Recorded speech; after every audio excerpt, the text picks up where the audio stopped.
And welcome. Hey everybody, how's it going? This is Jeremy with the Genesee County Compassion Club show, coming to you from allpointstv.com. How's everybody doing today? I got John back here, back behind the camera, making it happen. What's up, John? No, a lot. I'm going to talk for you guys' new location. That's right. We got a brand new location. The G3C is officially moved. Our new location is open. So if you haven't been to the new spot, you got to check it out. Don't go to the old one. It's closed. But yes, G3C has officially moved. We're very excited. We had our grand opening on Monday. We are located at 6340 North Genesee Road in Genesee. So same place, same township that we were in before, but about 5 to 7 minutes away, depending on how fast you drive from the old club. So not very far at all. If you're traveling a distance, go to our Facebook page. You can find a map there, Genesee Compassion, Genesee County Compassion Club. Or go to our website, Genesee3C.com. Either way, but check us out. We are updated on Google Maps, I believe, as well. So you guys should be able to find us, or you can call us at our phone number 250-0054. That's the is that the number over there? Yeah, it's up here on the sign there. Yeah, good, same number. Yeah, same phone number. Or you can call right into the studio at 810-250-7365 and talk to us. But anyway, I want to say thank you very much to everybody who came out on our opening day on Monday. I want to say special thank you to the staff who did a fantastic job getting this place ready. Special thanks to my wife, Ramona, who rocked it out, really designed this from start to finish, and just everybody on the board who stuck through this. It is an amazing process. I mean, we've been looking for a new home for years.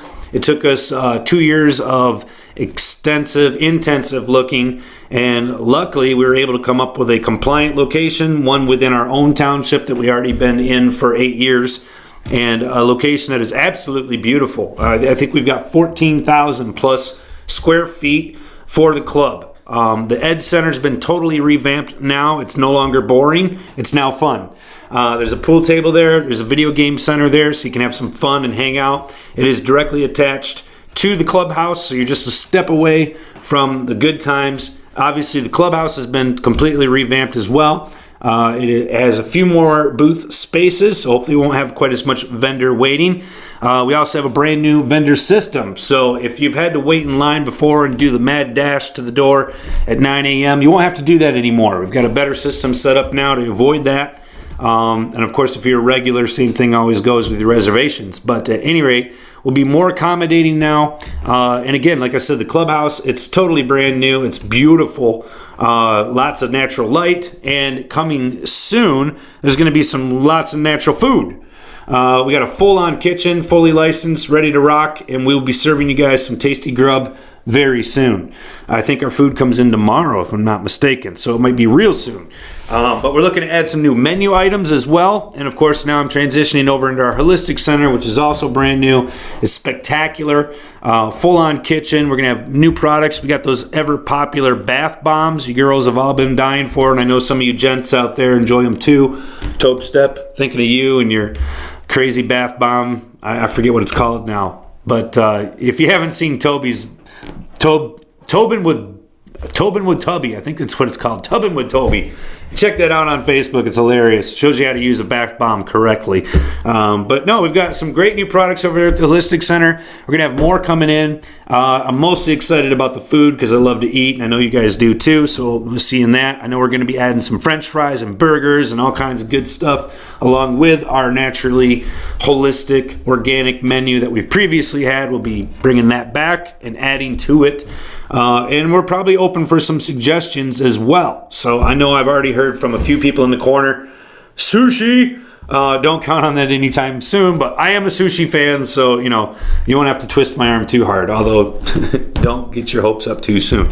But we will have some good food coming. I am super excited about the new club. It is, like I said, absolutely gorgeous. We've got room to grow. So we'll be looking to add more amenities on for you club members to make it a more enjoyable atmosphere for you, a more enjoyable place to come and hang out, socialize, learn, and just enjoy your life. You know what I mean? You got some great sandwiches there. So with that food item place is still going to also be open to the public? Yes, it will. Our growing concern, you don't have to be a member to come into it. It is open to the public. You can order your food. You can sit there and eat it in the cafe. You can take it home if you want. We do to-go orders as well.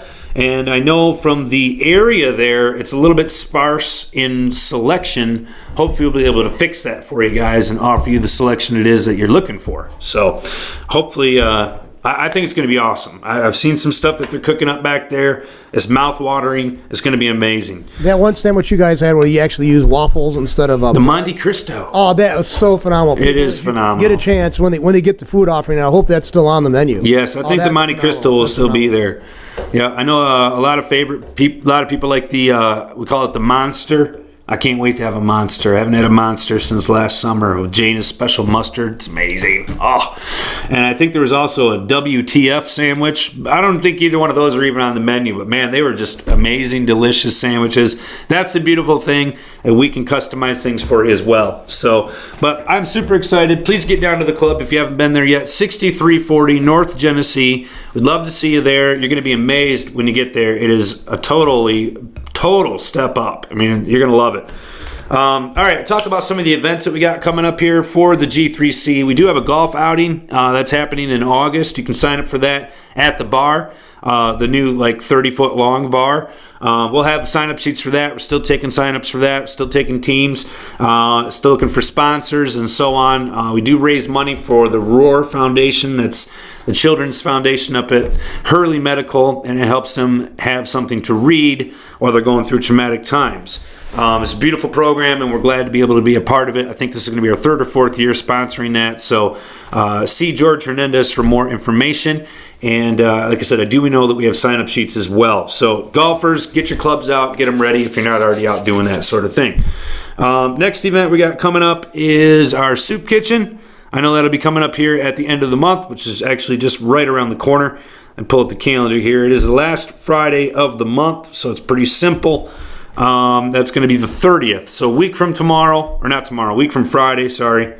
We'll be doing that at the Soup Kitchen. Same place, same time. We do need help down there, so if you can volunteer, we greatly appreciate it. That is on Stewart Street, the North End Charities Soup Kitchen. So we'll be doing that as well. And I think we've got a couple other events going on. I'm not sure if we've done a river run yet. There's a sign-up sheet for that. Go to our Facebook page. You can check this information out in detail. We are doing a river cruise. Basically, you float down the river on a tube. It's going to be lots of good times. I did this last year. It was a blast. And for those of you looking to get away for a day or maybe a weekend, you can do some camping or just go up there for the day and do some tubing or canoeing, whatever you're into. But good times for sure. And as I said, check out our Facebook page. You can see the sign-up sheet and get all the details that you need on that.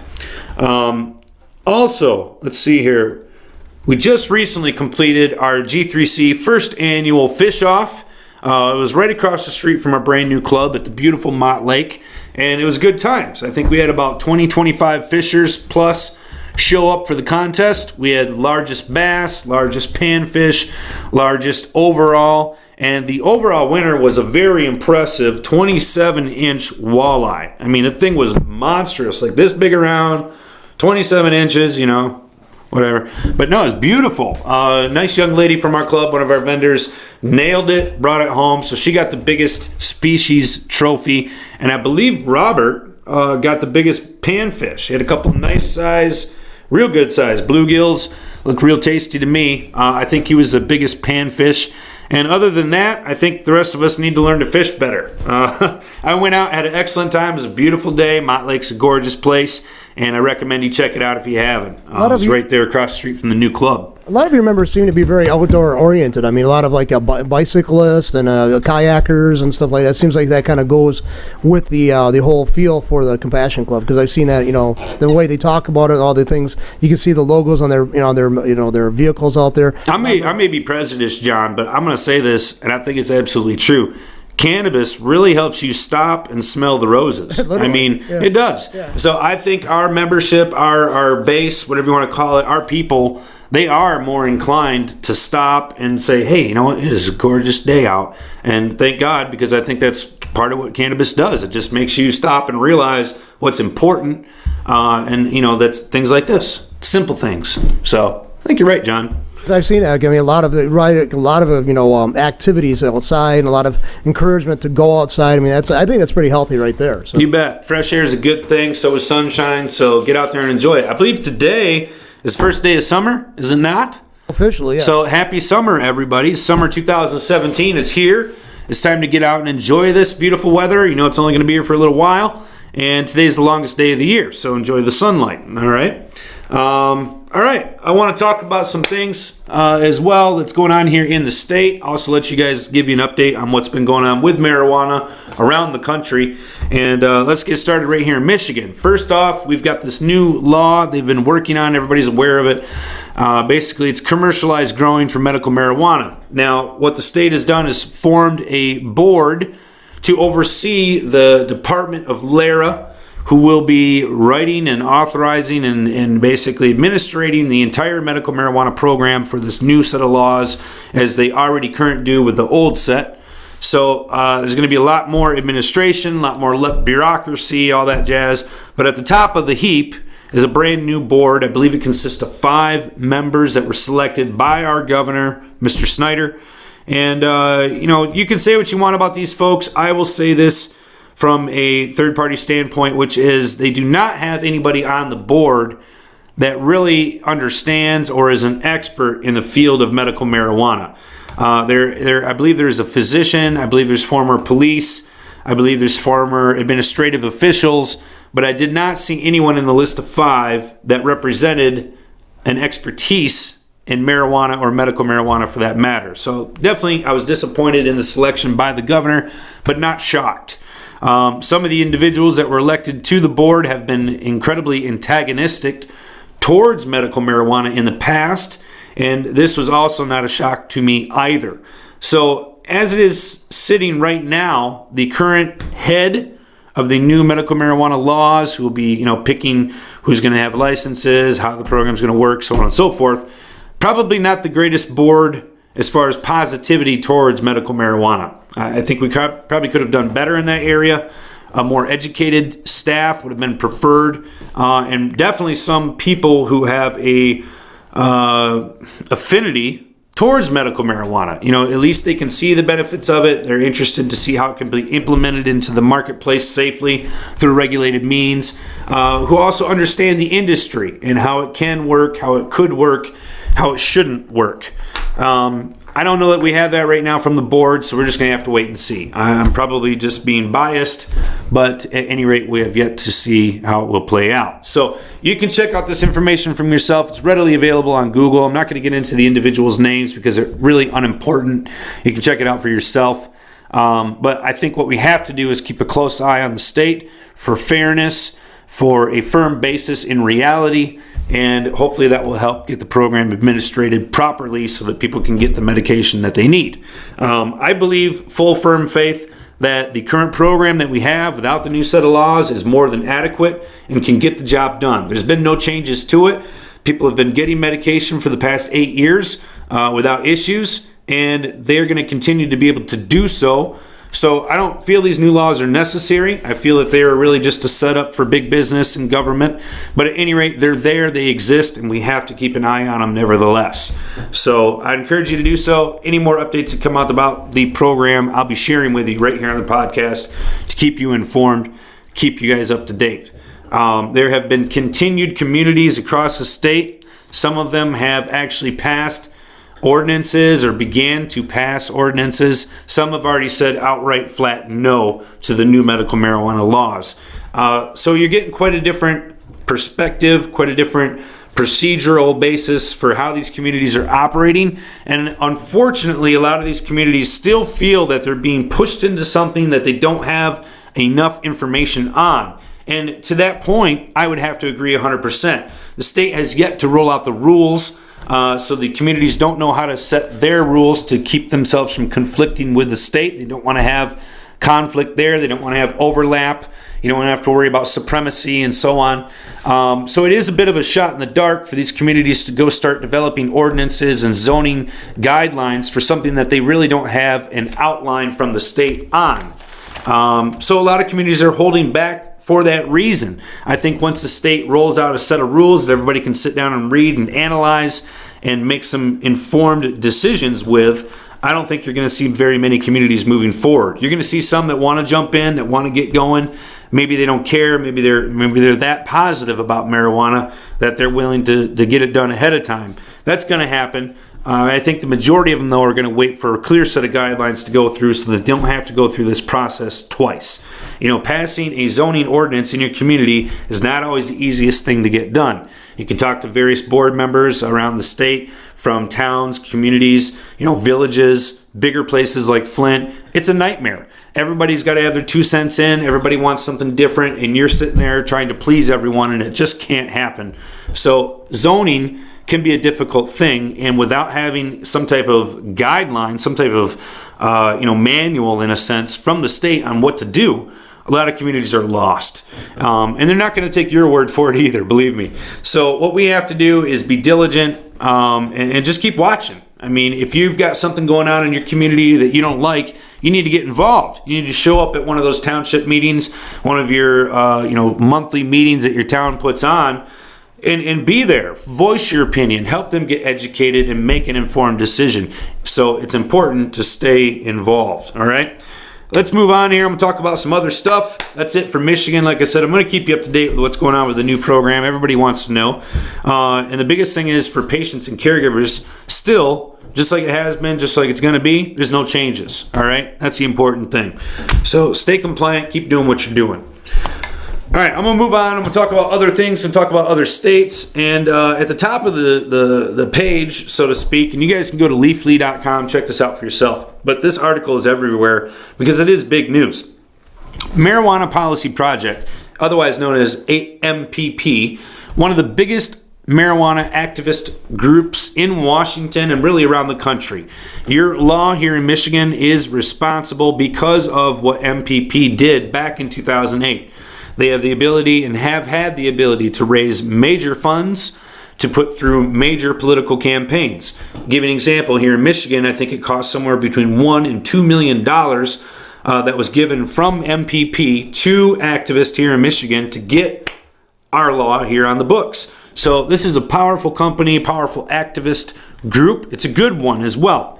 And what's going on with MPP is that obviously they've got a bank account. They had a bank account, and they use it, obviously, like a regular company does. And you have to understand that MPP doesn't participate. They don't have any dispensaries. They don't grow cannabis. They don't handle the actual plant at all. They're a purely 100% political activist group, okay?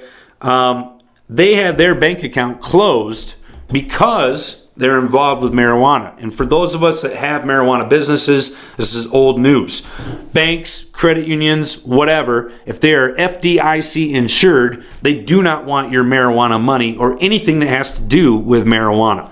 And that's what happened to MPP. So 22 years, MPP's been around. They're a nonprofit advocacy organization, mostly participating in lobbying. And obviously, they have conducted banking these entire 22 years. However, PNC Financial Services, which is a pretty large bank, PNC, basically notified them all your accounts are closed.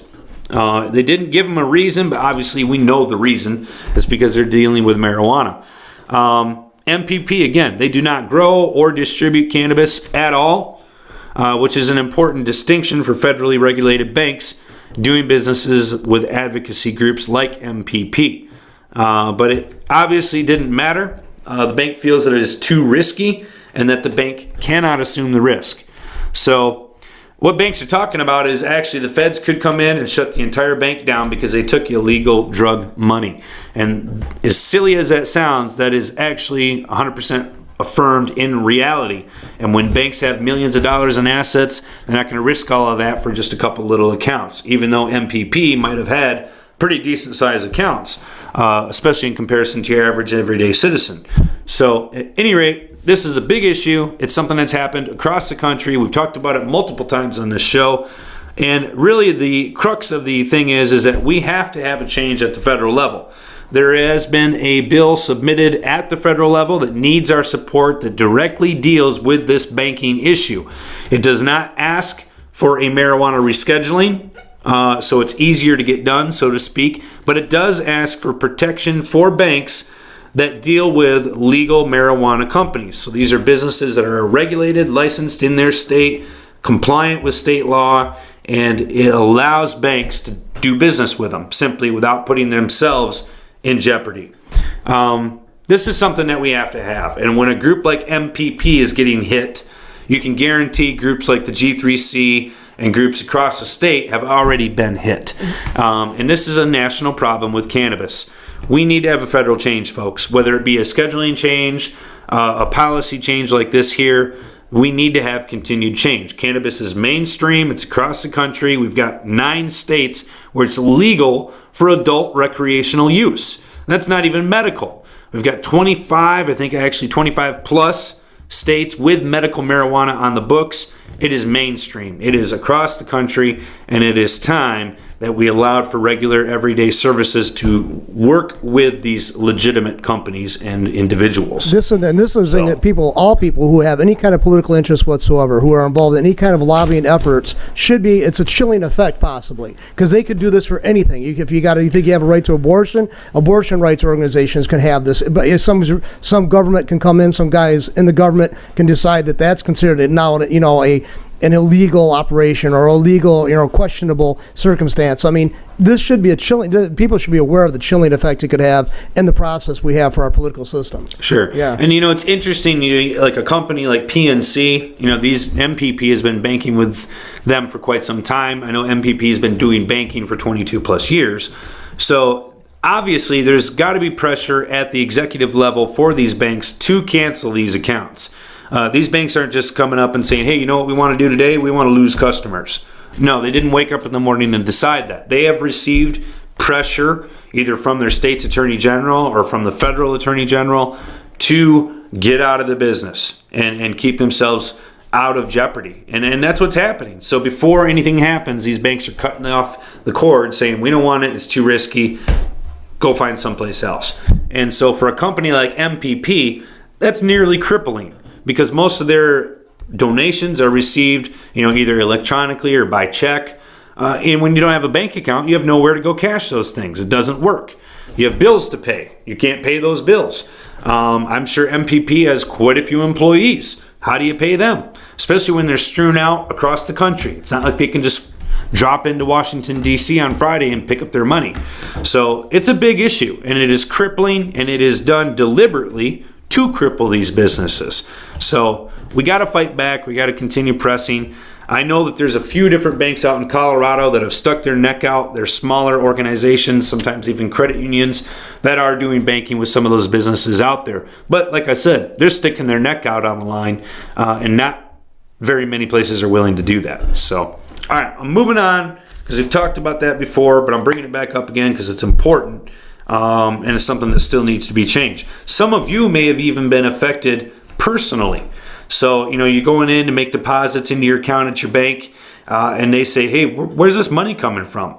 And a lot of people think like, oh, that's none of your business. Well, according to the, terrorist act that they passed back in, I want to say it was like 2004, 2006, it is their business. They are federally mandated to know where deposits are coming from, and if they see they see suspicious activity, they are required to report it. So if they don't, they're jeopardizing their own ability to do their job, and they're not going to do that. So when banks ask you where's the money coming from, you need to be prepared to give an answer. I don't know if you've seen this too, and it was on the internet too, that there's a bill in the Senate. I can't remember the bill's name, but yeah. They basically say that if you have cash you don't have in the bank, but you have it in your possession, you're supposed to report it, and if you fail to do that, you can get 10 years in prison for doing that. That's if it's enacted in law. That's the possibility. So think about it. Now the people who are now doing the medical marijuana businesses, and they can't put it in banks, and they have it in their homes. It's opened them up to being robbed, and actually a lot of violence going on. Another thing is too, now the federal government can take and seize all your assets even further, and also put you in prison simply for having money you probably rightfully gained. So these are serious things to look at. Yeah, incredibly restrictive, and it's not just like you're pointing out there, John. You're making a good point, because it's not just marijuana. All right, it is bigger than that. It is about the government controlling you, and we see it because we're affected by it right now. But people that are outside of this industry, they don't see that yet. It's coming. And we have to fight back against these things, because that's how it starts. It starts out small and it grows. They want control 100%.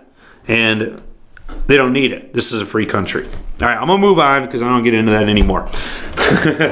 All right, next thing we're going to talk about here. Not California, excuse me. We'll get to California. Next thing is New York. All right, New York has a medical marijuana law, but it's terrible. Okay, nobody's getting access in New York. Let's talk about this a little bit further. There's a bipartisan proposal that would add PTSD as a qualifying condition for New York's medical marijuana program that was received approval from state lawmakers and is now headed to the governor's desk for approval. Blah, blah, blah, blah, blah.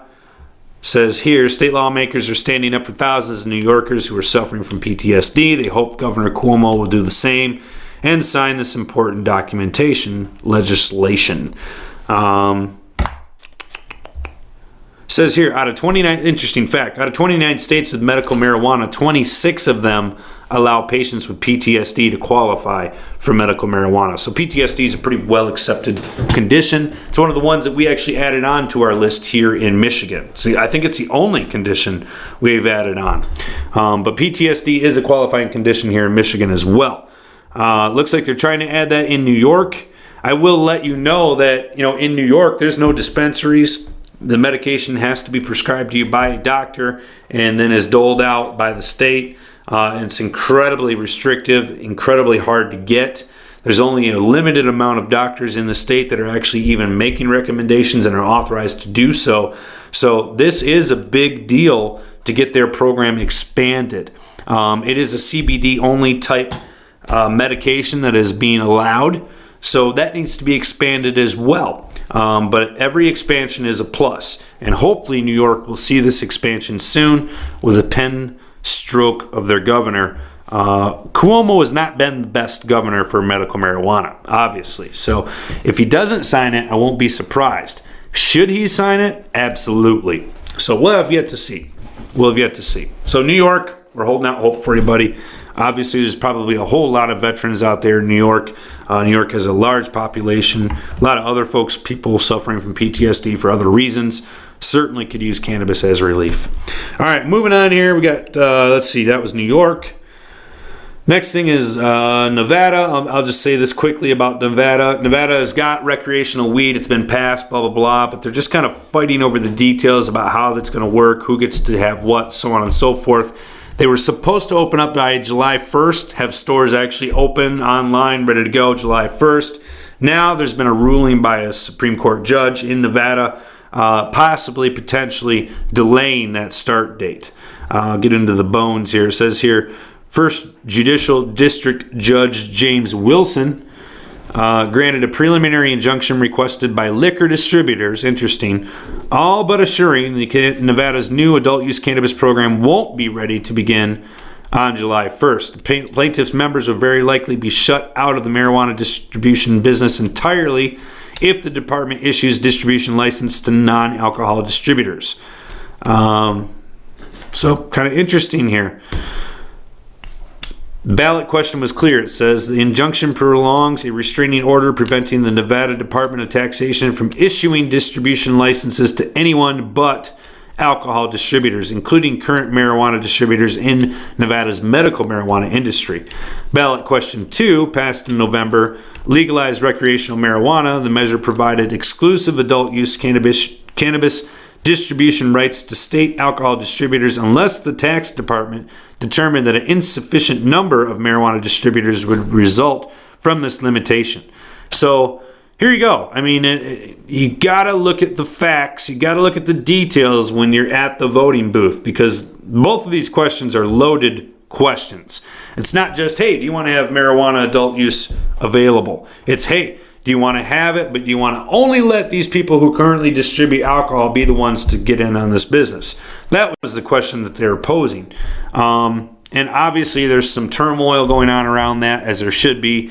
And, I am sick and tired of big business monopolizing themselves. If they can't handle the competition, then maybe they should step up. But being able to, squelch your competition through regulation is just a real pussy way to do it. So I think that they need to back off. People in Nevada need to have opportunity as well as they need to have cannabis, and limiting it to just a small amount of distributors who already are fat cash people probably anyways, is ridiculous. All right, it's absolutely ridiculous. And we had people here in Michigan trying to do the same thing. We've got to stop that kind of madness. The rich don't need to get richer. Okay. All right, let's move on here. Next place I want to talk about is Mexico. Mexico just legalized medical marijuana. The whole doggone country legalized medical marijuana. And I know a lot of what you people are thinking, right? I thought marijuana was legal in Mexico anyways. It's not. It might be easily found or readily available, but it's not legal. It is now legal for medicinal and therapeutic uses. So that's pretty cool. I guess the president has been negative in the past towards marijuana, but he had a change of heart. Mexican president here, Enrique Peña Nieto, today confirmed that Mexico has legalized cannabis for medical use after overwhelming support from Mexico's lower house of Congress. It says here, the president was once a vehement opponent of cannabis legalization, but has since called for a re-examination of global drug policy after a nationwide public debate on legalization. So far, the solutions to control drugs and crime implemented by the international community have been frankly insufficient, says President Peña Nieto, told the 2016 United Nations General Assembly special sessions in April of 2016. We must move beyond prohibition to effective prevention. So, sounds to me like the Mexican president had a change of heart. Sounds to me like he's gotten educated and realizes the better way to go about handling these issues, and he is following through in action by legalizing medical marijuana for adult use for medicinal and therapeutic purposes. So kudos to Mexico. Man, Mexico's just sounding better and better. You just got to hop over the wall to get there now. That's all. All right, let's talk about California real quick here. California, also another state that's had medical marijuana for a long time. Now they have recreational marijuana coming to be available. Voters voted it in last year. And what is going on in the industry out there in California is very interesting. It's something that we here in Michigan probably want to take close notes of, because you can watch what's happening out there and see it's probably going to be happening here someday. What's occurring is that there is a push in the industry, and the push is either go big or go home. And so what we're seeing is California, which has long been a hotbed for medical marijuana. They passed medical marijuana back in 1996. So they've had it for over a decade. Obviously, there's a lot of folks out there using the product. There's a lot of folks out there in the industry working hard. Everybody from the person behind the dispensary counter to the guy out there watering the plants or doing the trimming. There's a lot of people involved.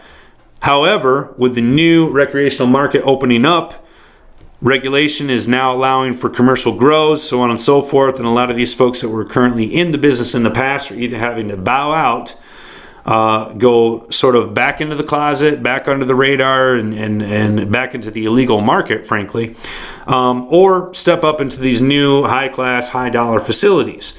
And there's a push. They want you to go one way or the other. And so we're going to have to see how this is happening. There's an interesting article here. It's on leafly.com. You can check it out. These guys started out with the outdoor greenhouse, and basically now they're looking at a $9 million full acre plant canopy, state-of-the-art growing place. And so they're talking about the differences there. The investment, obviously, $9 million, nothing to scoff at. The difference in production, thought it was kind of interesting. They're talking about annual yields per square foot. So this is a facility that can grow year-round. They predict 5.5 harvests in a year's time. And they also are predicting annual per foot yield of 8 ounces. 8 ounces per square foot. Pretty amazing. And also when you consider that they have an acre-sized canopy. That's what they're planning for. So this is big business. Their project expect to produce anywhere from 12 to 15 tons of marijuana a year. And this is just one facility. So pretty amazing what's happening, what's going on with the market. And if you look back, they do point this out in the article, and I thought it was kind of cool. Back in the 1970s, U.S. Agricultural Secretary Earl Butz famously told America's struggling grain farmers to get big or get out. and either gain the scale necessary to survive in a low-price, low-margin market or find some other line of work. That's what they told the grain farmers back in the 70s. And I think that's basically what they're going to be telling us here in the future. It says here, a California grower spent around $300 to produce a pound of cannabis that could be wholesaled for around $4,000. That's the old days. That margin reflected the risk, so on and so forth. Today, going legal could add $528 to the production cost of each pound of dried flower. So we're talking about adding cost. However, the sale price of that is obviously much, much lower than the $4,000 previously mentioned. They're looking at pounds potentially going anywhere from $600 to $1,000. So quite a bit different. Obviously, the scale and the market and the margin and all of those things change. But this is a natural part of business. And this is something that we need to keep an eye on here in Michigan. So will there be room for small-scale artisan craft cannabis in the future? Will there be room for that, folks? I believe there will be. And I think that that's going to continue to be something that will be desired, that there will always be a market for. You can see it in other products. The market exists. And I think it's going to exist here in cannabis form as well. So we'll have yet to see. All right. Couple more things I wanted to share with you. I thought this was kind of interesting. One of them was talking about THC and how it affects your memory when you get older.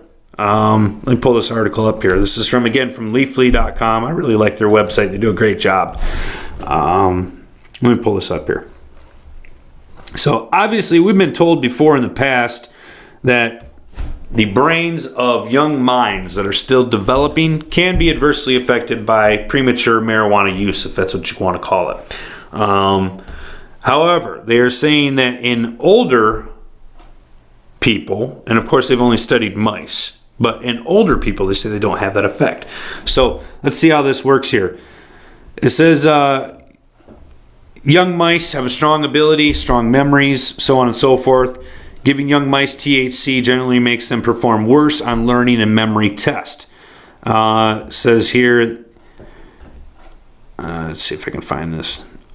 Old mice responded differently to chronic THC compared to young mice. Old mice did better on learning and memory tests if they had a 28-day THC treatment beforehand, and the behavior of the old mice that had a chronic THC treatment looked like the behavior of young mice without a THC treatment. So that's kind of funny. There's also molecular changes in the brain area called the hippocampus that paralleled these behavioral changes. Basically, the brains of older mice that received THC looked more like the brains of young mice without THC. There were more connections between the neurons and the hippocampus. There were also some interesting genomic changes, and in the THC-treated old mice, genes associated with plasticity and extended lifespan were turned up, while genes associated with age-related cognitive impairment were turned down. So this is kind of cool information. Now, I don't personally believe that everything you do to a mouse can be translated to a human, but let's say it can, and in this particular instance, it's showing that the older generation is better suited and has a more positive effect when using cannabis with THC included. And obviously it is a good thing. I mean, we're talking about having better connection in the brain, better neurotransmission, better cognitive skills, and actually resembling more of a younger brain because of the cannabis use. So I think it's important to look at this information. I think it's also important for young people to understand that their minds are still developing and that, you know, extreme cannabis use is not the best thing for them. I mean, it's good to use it if you're having it prescribed by a doctor for medicinal purposes, but it's also good to use it in moderation so that your brain can still effectively develop and become a mature, functioning brain. However, if you're the older folks like myself and most of the people that I know, this is a good thing for you. I mean, it's keeping you healthy, it's keeping you young, it's keeping those cognitive skills active, keeping the transmissions flowing, and we see these things start to not happen when you get older. That's why we slow down. That's why we start moving a little slower, not thinking as clearly, forgetting stuff. Cannabis can help fix those things. So that's a good thing.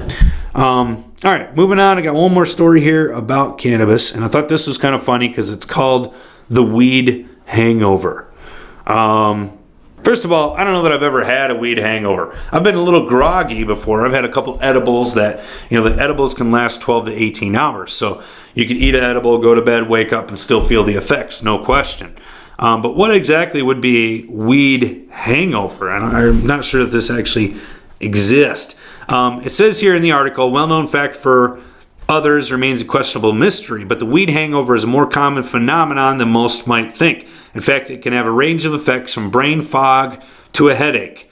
To understand the weed hangover, one must explore the limited studies that have been conducted and the symptoms users have experienced and dispel some of the more common misconceptions that get passed down from one to the next. Admittedly, there's little research when it comes to the topic, which is unsurprising given prohibition's restrictions on cannabis studies. That said, a few studies do exist, and serve as a jumping off point to coincide with anecdotal reports of weed hangovers. It says here, the most famous study was published in 1985. Researchers used a very small sample of only 13 people to conduct the experiment. 13 people, we got that done, no problem. It says here, the participants were notably all men, given either placebos or joints containing cannabis with 2.9%. 2.9%? Who's smoking that crap? They were presented with a number of behavioral tasks after smoking, such as card sorting, free recall, time production. The subjects were then tested again after a full night's sleep. Researchers noted a residual effect in only the cannabis users and stated the findings suggest that marijuana smoking can produce a residual/hangover effect the day after smoking. It says here, the precise nature and extent of these effects, as well as their practical implications, remain to be determined. So, pretty small study there that they did in 1985, talking about 13 people smoking joints that really should have been thrown away or processed into something else, and what effect it had on them the next morning after consuming. I think I wonder what. Obviously, it's pretty minor. I was wondering too, though, if they were regular users of marijuana. See, that would have an effect as well. Well, it said here in the study that they had a ramp up period of 28 days. I think is what they said. 28 days, where they used THC consistently. So they did kind of ramp them up. It wasn't just a person who doesn't smoke and then they blasted them. These are regular users, or at least they were regular by the end of the study. So at any rate. But, again, these studies are only worth so much. It's a very limited group, very small study. And is there a weed hangover? Is there not? Well, I think most could say, yeah, you could wake up in the morning and feel a little foggy, especially if you've never used cannabis at all, ever in your life, or maybe you haven't used it in a long period of time, and now you did consume it. You may wake up in the morning and feel a little something. Is it anything compared to an alcohol hangover? My personal opinion, 100%, absolutely not. Not comparable, not even close. If you have a headache from cannabis, it's probably more due to the fact that you're dehydrated than it is to the cannabis use. Smoking does dehydrate you. Maybe you ate some cannabis instead of smoking it. That could still dehydrate you. It activates your insulin production. You need more water to help move that through your body. So a lot of times these things can be caused by side effects of the use and maybe not the use itself.